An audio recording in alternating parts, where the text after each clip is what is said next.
அத்தனை தவறுகளுக்கும் பாவங்களுக்கும் கூட்டணியில இருந்த அதிமுகவுக்கும் எடப்பாடி பழனிசாமிக்கும் இந்த தேர்தலில் நம்ம ஒரு சரியான பாடத்தை சொல்லித்தர வேண்டும்.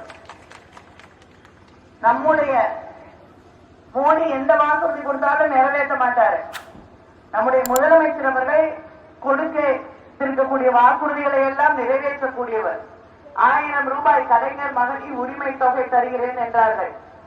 இன்னைக்கு 1,15,00,000 பெண்களுக்கு மேல அதை வாங்கிட்டு இருக்காங்க. வாங்க கிடைக்காத ஒரு சிலர் எல்லா ஊர்லயும் இருக்கலாம். தேர்தல் முடிந்தவுடன் அவர்களுக்கு என்று முகாம் அமைக்கப்பட்டு அவர்களுக்கும் அந்த 1000 ரூபாய் உரிமை தொகை வழங்கப்படும். அது மட்டும் இல்ல, கேஸ் சிலிண்டர் விலை 500 ரூபாய்க்கு குறைக்கப்படும். கேக்குதா?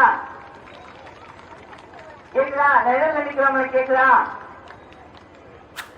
500 ரூபாய்க்கு கேஸ் சிலிண்டர் வழங்கப்படும். அதே போல இப்ப பேங்க் அக்கௌண்ட்ல உங்களுக்கு பேலன்ஸ் கம்மியா இருக்கு புடிச்சுக்கிறாங்கல்ல, அது நிறுத்தப்படும்.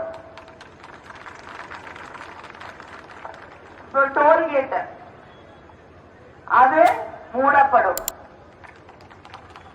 பெட்ரோல் 75 ரூபாய், டீசல் 65 ரூபாய்.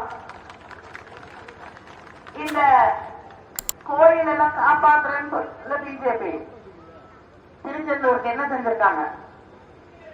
சும்மா எதுக்கு எடுத்தாலும் ஒரு போராட்டம், ஆர்ப்பாட்டம். எது நல்ல விஷயம் நம்ம செஞ்சாலும் அதை எடுத்து ஒரு போராட்டம்